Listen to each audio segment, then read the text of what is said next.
Hoje nós queremos dar início a uma etapa decisiva da vida de São Francisco de Assis. Hoje nós vamos começar a falar sobre um outro chamado, né? Já vimos os diversos chamados que Deus vem fazendo a Francisco. Primeiro vimos sobre o chamado à vida, e sempre começa assim. Todo ser humano ele é chamado à vida por Deus. Deus que dá a vida, Deus que cria o homem.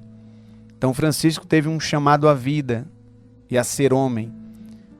Depois vimos o chamado que Deus o fez da Apúlia a Assis, que nós traduzimos como o chamado a deixar os seus projetos de vida para abraçar o projeto de vida que Deus tinha para ele. Depois nós vimos a doçura do encontro com Cristo, o chamado à experiência com Jesus. E os benefícios que as graças do encontro com a doçura de Cristo realizou na vida de Francisco. Vimos o chamado que Deus fez a Francisco de vencer a si mesmo. Quando ele teve aquele encontro com o leproso. Vimos o chamado que Deus fez do crucificado para o crucificado, onde Francisco traz dentro de si, pela experiência do crucificado, o desejo de unir-se à paixão do Senhor. E a partir de hoje nós vamos ver o chamado que Deus faz a Francisco de ser filho do Pai do céu. Francisco que, tendo sido tocado profundamente naquele momento onde ainda estava entre Deus e o mundo, e onde há uma irrupção da doçura de Cristo na vida de Francisco, que leva ele a refletir com mais interioridade sobre o que ele estava fazendo da sua vida, e vai levando Francisco cada vez mais a progressos interiores mais profundos, até levar ele ao encontro com o crucificado de São Damião, que recebe ali de Deus o chamado, a convocação para reconstruir a igreja, que Francisco primeiramente vai entender como a igrejinha de São Damião. Mas Deus dava a Francisco a grande missão de levar a igreja de Cristo a seguir novamente as pegadas de Jesus segundo o Evangelho, o Jesus pobre, o Jesus obediente e o Jesus casto. E dando essa missão a Francisco, o próprio Deus chama primeiramente Francisco a se configurar ao Cristo pobre, obediente e casto. Então nós estamos vendo dentro de todos esses programas que nós já fizemos aqui, que Deus ele vai traçando, concretizando com Francisco um caminho da reconstrução da sua existência. E a partir do modelo do Cristo crucificado. E hoje nós vamos pegar o texto da Legenda dos Três Companheiros, onde nós vamos ler como se deu esse chamado de Francisco a ser filho do Pai do céu. Devemos nos lembrar de quem era Francisco de Assis. Aquele rico burguês, aquele jovem cheio de aspirações, cheio de desejos mundanos, e que foi levado a cada instante por Deus, mas também cooperando com a sua vontade, a um caminho de divórcio com o mundo e de fazer esponsais com a vontade de Deus. E a partir do texto que nós vamos ler, nós vamos ver que vai começar a acontecer um período difícil na vida de São Francisco, que é um período de perseguição do próprio pai, né? O Pedro Bernardone, que já tinha dentro de si carregava uma ferida, né, que ainda estava sangrando, que é daquela volta repentina de Francisco, né, uma volta repentina e vergonhosa, né? Porque quando Francisco volta, desiste de Apulia e volta para Assis, era como se estivesse desistindo, né? Frouxou, ficou com medo. E isso para Pedro Bernardoni foi uma humilhação muito grande. Então era uma ferida que ainda estava aberta, sangrando. E agora ele vai se deparar com um filho que na concepção da época estava demente, né? Porque Francisco de Assis era conhecido como o jovem de Assis, que era um grande motivador, um grande fanfarrão, que dava festas, jantares, bebidas, mulheres. Era como um senhor quando estava com os amigos. E agora era difícil imaginar Francisco de Assis em um outro polo. Isso sem contar que Pedro Bernardoni, seu pai, tinha colocado nele toda a aspiração da continuidade do espírito de comerciante, de ser um grande empreendedor. E muito pelo contrário, nós já vimos que Francisco estava pegando os bens da família para dar aos pobres, né? Os tecidos do comércio do pai para vender e dar aos pobres. Então podemos até dizer que São Francisco já esperava, né? Talvez o próprio Deus já vinha preparando São Francisco a saber que mais cedo ou mais tarde iria começar um tempo de perseguição. Não seriam somente doçuras, favos de mel na vida de Francisco. E para isso o próprio Deus estava levando Francisco a se preparar. Como? Através da oração. Nós temos visto que São Francisco passava dias, horas, e no texto de hoje nós vamos ver que até mês. São Francisco chega a ficar um mês dentro de uma gruta em oração, deixando que a sua alma fosse recolhida por Deus e através de Deus fosse dada à sua alma um estado de ânimo, de consolação, de paz para tudo aquilo que viria a acontecer. E aí nós vamos ver, né, que Pedro Bernardoni, seu pai, viajava muito. Em uma dessas voltas para casa, ele vai se deparar com uma ingrata novidade. Qual é a ingrata novidade? Francisco tinha fugido de casa. E a mãe não sabia explicar direito. Ou não sabia explicar, né? Ou não queria explicar. Porque era alguém que tinha uma unidade muito profunda com o coração de Francisco, era a Dona Pítia, sua mãe. Então nós vamos ver que o pai de Francisco vai ficar profundamente perturbado. Na verdade, perturbado é uma palavra leve, né? Ele vai ficar furioso. Furioso. Vocês vão ver como é que ele vai pegar Francisco, né? O que é que ele vai fazer para trazer Francisco para casa. Então, o que mais feria no pai de São Francisco era que, primeiro, todos começavam a dizer que Francisco estava demente, ficou doido da cabeça. Isso já é uma humilhação. E segundo, isso derrubou o prestígio da família. Um prestígio que foi construído com tanto esforço e agora parecia que ia arruinar da noite para o dia. E aí o pai de São Francisco vai resolver: vou dar um ponto final nessa série de loucuras. Aí vocês vão ver que eles vão colocar os vizinhos, parentes, como aqueles cães de caça que vai atrás da presa. Pois é assim que ele vai fazer. Até chegar ao encontro de Francisco de Assis.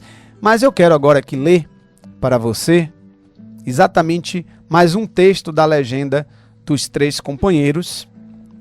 E como nós sempre estamos fazendo, logo depois tecermos alguns comentários.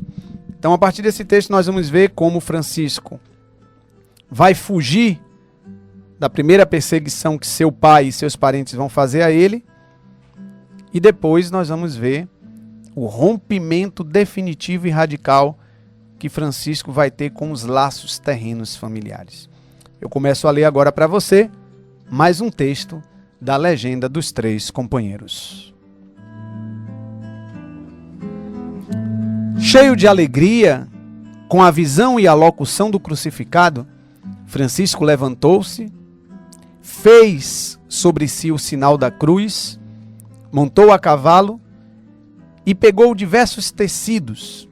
Foi para a cidade de Foligno e lá vendeu os tecidos e o cavalo. E voltou imediatamente à igreja de São Damião. Encontrando ali o sacerdote pobrezinho, beijou-lhe as mãos com grande fé e devoção e ofereceu-lhe o dinheiro que trazia e contou-lhe o seu propósito. Cheios de admiração com a repentina conversão de Francisco, o sacerdote, julgando que estava sendo enganado por Francisco, não quis acreditar no que ouviu e nem quis o dinheiro. Mas Francisco, insistindo com ele, esforçava-se com suas palavras para fazê-lo acreditar e pedia com muito ardor que lhe deixasse morar com ele. Por fim, o sacerdote consentiu que ele morasse ali, mas, com medo dos seus pais, não quis aceitar o dinheiro. Francisco, então, também desprezando o dinheiro, jogou para dentro de uma janela da igrejinha, desprezando o mesmo dinheiro. Demorando no mencionado lugar, seu pai, que tinha retornado de viagem, ao saber que o filho já não voltava para casa há muito tempo, andou pela redondeza perguntando a um e outro o que havia sido feito com seu filho. E quando ouviu que ele tinha mudado repentina e radicalmente e que vivia na proximidade da igreja de São Damião, o pai de Francisco, tocado interiormente de uma fúria no coração e conturbado pelo súbito desenrolar das coisas, convidou parentes e amigos em uma busca desesperada atrás de Francisco. Francisco, porém, sendo um soldado de Cristo, ao ouvir as ameaças de perseguições e prevendo que seu pai chegaria ali, se ocultou em uma caverna, ao qual ele já tinha ido diversas vezes, e ali ficou escondido um mês inteiro. Esta caverna era conhecida por apenas uma pessoa, aquele seu amigo, que sempre ia lá com eles, mas não entrava. E este mesmo levava ocultamente o alimento a Francisco. E Francisco passou um mês orando sem cessar, banhando em lágrimas, para que o Senhor o livrasse da perseguição paterna. Junto à oração, Francisco vivia um profundo jejum e prantos, suplicando fervorosamente ao Senhor, sempre desconfiado de sua força própria, mas lançando-se totalmente com profunda esperança nos braços de Deus. E Deus não o enganou e nem o decepcionou, o inundou de inefável alegria e uma admirável claridade. Assim, Francisco, todo inflamado por Deus, deixou a caverna e, de forma apressada e alegre, retomou o caminho para Assis. Cheios de confiança em Cristo e abrasado pelo calor divino, censurou a si mesmo como preguiçoso e medroso e resolveu expor-se às mãos e aos golpes dos seus perseguidores. Ao ver aqueles que o buscava, ao ver aqueles que antes o aclamava, e agora o chamava de insano e demente, atirando nele lama e pedras. E a população, ao o ver assim, tão mudado quanto aos seus costumes antigos, e o corpo macerado pelas penitências, afirmavam que era fruto de desnutrição e demência. Mas Francisco, qual soldado de Cristo, passou por essa turbulência como se fosse um surdo, não se deixando abalar por nenhuma injúria, e assim o fez, dando graças a Deus.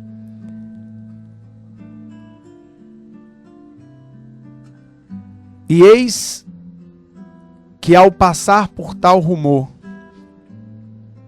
entrando nas praças, deparou-se com seu pai, que, sabedor de tais coisas, levantou-se contra ele para buscá-lo, não para livrá-lo, mas antes para prendê-lo. E não conservando nenhuma moderação, correu para ele como um lobo corre contra a ovelha. E encarando-o com um olhar cheio de ira e aspereza, impiamente lançou as mãos sobre ele. Arrastou-o para casa e trancou-o num cárcere escuro por vários dias, tentando mudar o seu ânimo, fazendo isso com palavras e açoites. Francisco, porém, nem movido pelas palavras nem pelos grilhões, suportou tudo pacientemente. Tornava-se mais pronto e forte para cumprir a vontade de Deus. E eis que seu pai teve que se afastar de casa para tratar dos negócios. E Francisco ficou sozinho com sua mãe, que não aprovava o gesto do marido. Não podendo dissuadir o seu filho do santo propósito, e comovidas as suas entranhas pelo filho, quebrou os grilhões e permitiu que ele fosse embora. E Francisco, dando graças a Deus onipotente, voltou para o lugar onde estivera, cheio de alegria e maior liberdade. Eis que neste meio tempo o pai retorna, e não encontrando o filho, lança insultos contra a sua esposa, e depois corre ao palácio, queixando-se contra o filho diante dos juízes da cidade, para que fizessem algo que lhe fosse restituído o dinheiro, já que não conseguia mais ter o filho como queria. Os juízes, porém, vendo-o assim perturbado, pedem a Francisco, convocam a Francisco que compareça, e Francisco vai responder que pela graça de Deus tinha se tornado livre, não mais estava sob a jurisdição dos juízes, porque a partir desse momento era servo somente do Deus Altíssimo. Não querendo usar de força contra ele, os juízes disseram ao seu pai: ele se entregou ao serviço de Deus, não está mais sobre o nosso poder. Então o seu pai apressou-se a queixar-se diante do bispo da cidade. O bispo pede que chamem Francisco e manda um emissário a isso, ao qual Francisco responde: ao senhor bispo eu irei, porque ele é o Pai e Senhor das almas. Dirigindo-se ao bispo, o mesmo lhe disse: teu pai está perturbado e muito escandalizado contra ti. Por isso, se queres servir a Deus, devolve-lhe o dinheiro que tens. Devolve-lhe as coisas que lhe pertencem.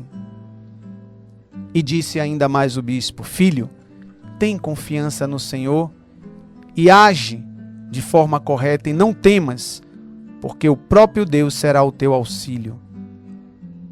Francisco levantou-se, alegre e confortado pelas palavras do bispo, e levando o dinheiro diante do seu pai, disse: Senhor, não só quero restituir-lhe com espírito alegre o dinheiro, que é de suas coisas, mas também quero lhe devolver as minhas roupas.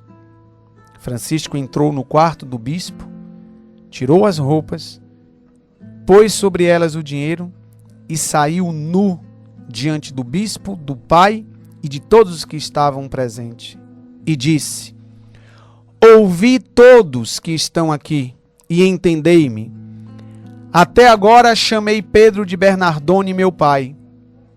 Mas porque me propus servir a Deus, devolvo-lhe o dinheiro, por cuja causa estava perturbado, mas também devolvo-lhe todas as vestes que obtive com seus bens, querendo sem demora afirmar que o único pai que terei agora não será mais Pedro de Bernardone, mas o Pai que está nos céus. Levantando-se, portanto, seu pai, cheio de ira e de grande dor, pegou o dinheiro e todas as vestes. Enquanto as levava para casa, os que haviam estado presentes a esses espetáculos ficaram indignados, porque ele não deixara nem pelo menos as vestes.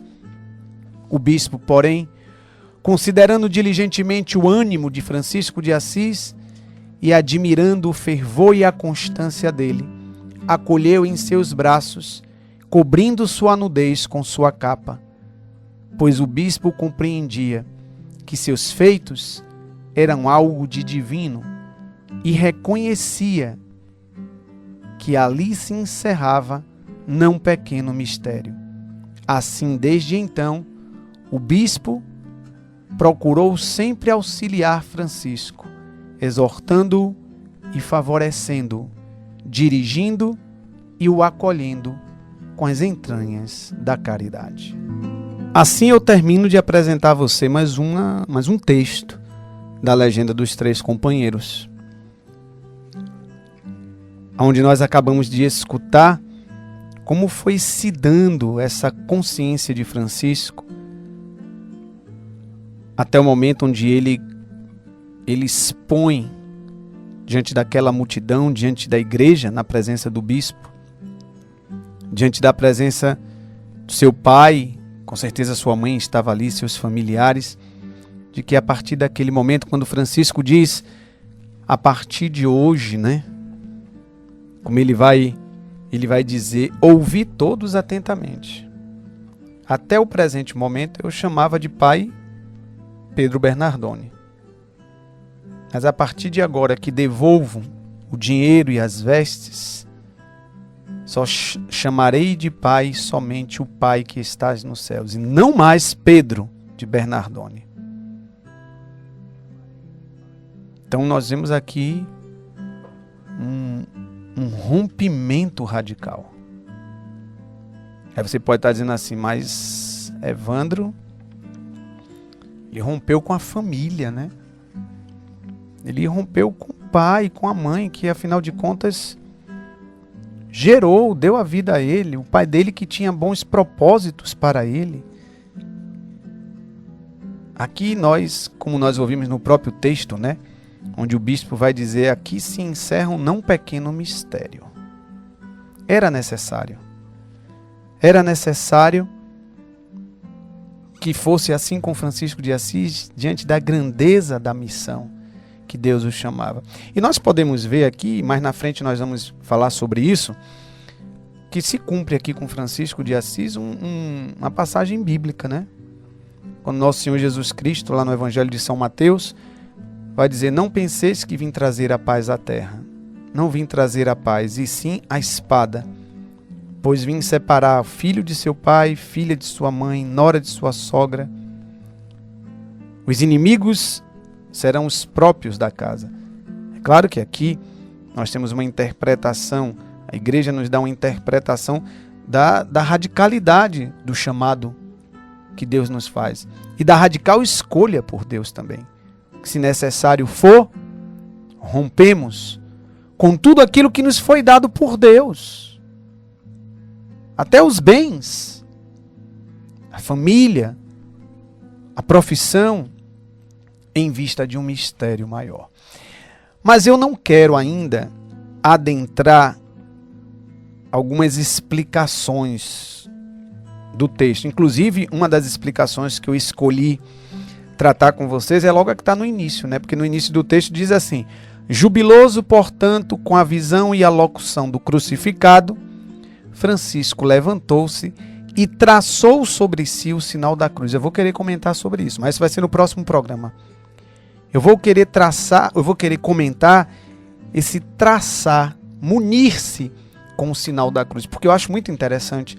Às vezes nós fazemos o sinal da cruz, né? Às vezes até brinca e diz que parece um espantar mosca do que o sinal da cruz. Mas quantas vezes no dia você faz o sinal da cruz? Já parou para se aperceber quantas vezes no dia você faz o sinal da cruz? Como você faz? E por que você faz? Qual é a importância do sinal da cruz quando você faz? Mas isso vai ficar para o próximo programa, porque hoje eu quero trazer para você um outro texto.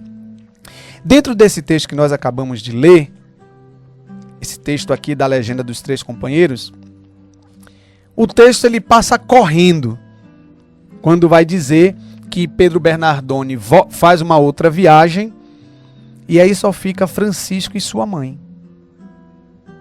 O pai se afasta por uma urgência de necessidade do trabalho e ele fica sozinho com sua mãe. E aqui o texto vai dizer que, comovida de entranhas, ela quebra os grilhões e permite que o filho vá embora. Mas no livro O Irmão de Assis, do Frei Inácio Laranhaga,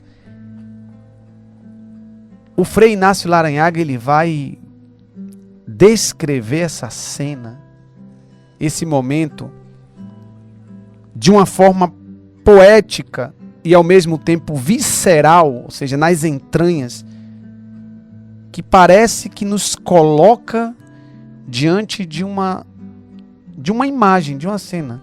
É como se nós estivéssemos vendo a coisa acontecer. E eu achei tão belo, eu já tinha lido esse livro, O Irmão de Assis. Estou voltando a pegar ele para ver algumas coisas, até mesmo por causa do nosso bloco formativo. Mas eu quero ler para você, literalmente aqui eu vou ler como o Frei Inácio Laranhaga vai descrever esse momento que aqui na Legenda dos Três Companheiros, eles falam rápido. Ela quebrou os grilhões e deixou que seu filho fosse embora.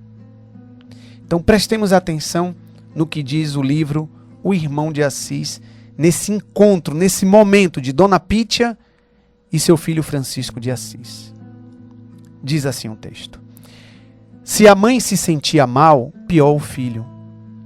Para um filho tão sensível como Francisco, deve ter sido terrível encontrar-se entre as lágrimas de uma mãe tão amorosa e tão querida, de um lado, e do outro, a vontade peremptória do seu Deus. Para Francisco, foram dias angustiosos. A quem obedecer? A quem amar neste momento? O que terá acontecido no porão daquela casa entre mãe e filho? A mãe suplicava com carinho que ele desistisse do que ele escolhia, e o filho recusava com carinho. A mãe insistia com lágrimas, o filho resistia com os olhos brilhando.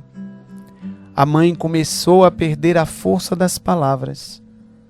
O filho, sempre com doçura, foi crescendo na inspiração. Foi um combate único na história humana. Pouco a pouco, a sua mãe foi ficando indefesa e sem palavras. Suas lâmpadas foram se apagando e soltou ao ar todas as suas grinaldas.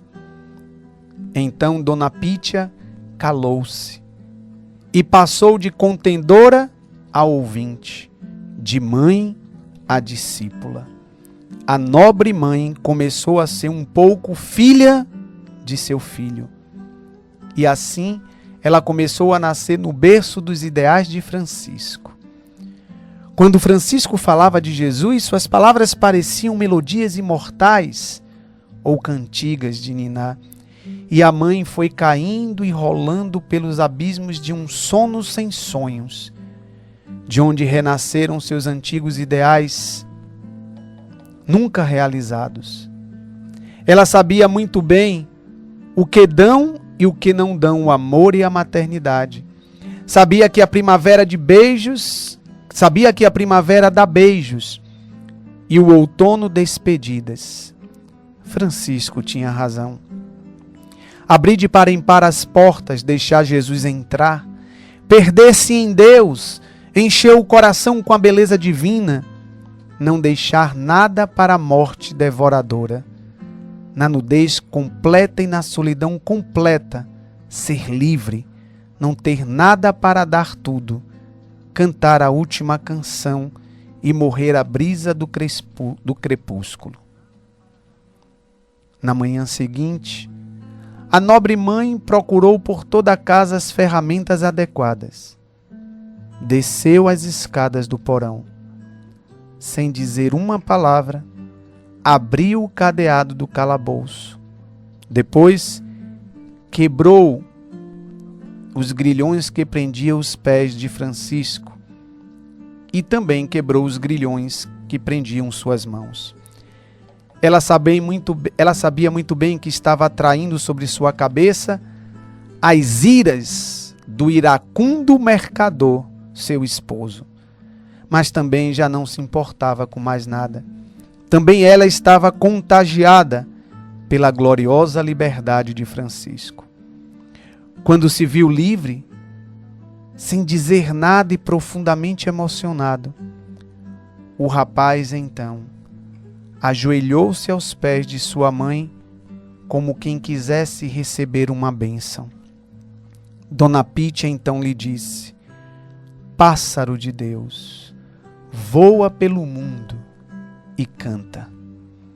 Depois colocou as mãos sobre a cabeça do seu filho e acrescentou: filho de minha alma, que as asas de Deus te cubram e te protejam como estas mãos. Leva o meu sangue e a minha sombra até o fim do mundo. Abre e percorre os caminhos que eu não posso percorrer. Coloca as minhas lâmpadas nas noites e os meus mananciais nos desertos. Recolhe as dores do mundo e esparge a esperança em toda parte. Que tua morte seja uma festa e tua vida um parto. Que te acalantem os ventos e te deem sombras as montanhas. Cobre a terra de piedade e transforma as urnas em berços. Eu te amo, sangue de meu sangue e filho de meu espírito. Quando tua carne nua e tranquila receber o beijo da irmã não amada à morte, lembra-te, eu estarei te esperando em pé, debaixo do grande arco da aurora para sempre. Acabando de dizer isso, ela ergueu o seu filho Francisco. Ambos abraçaram-se prolongadamente sem dizer nada. Subiram em silêncio as escadas do porão. Francisco olhou longamente a casa como quem olha pela última vez. A mãe o acompanhou até a porta e Francisco saiu caminhando devagar. Nunca mais ele pisaria a soleira daquela casa. Dona Pítia foi acompanhando com o olhar até que seu filho desaparecesse numa curva da rua. Ela sabia que, se pudesse, teria seguido com prazer o seu filho até a morte. Que Deus possa, pela intercessão de São Francisco de Assis, através desses dois textos que hoje nós lemos, fazer crescer em nós laços profundos, familiares, mas muito mais, possa fazer crescer em nós laços profundos com a vontade de Deus. Até o nosso próximo programa. Deus os abençoe.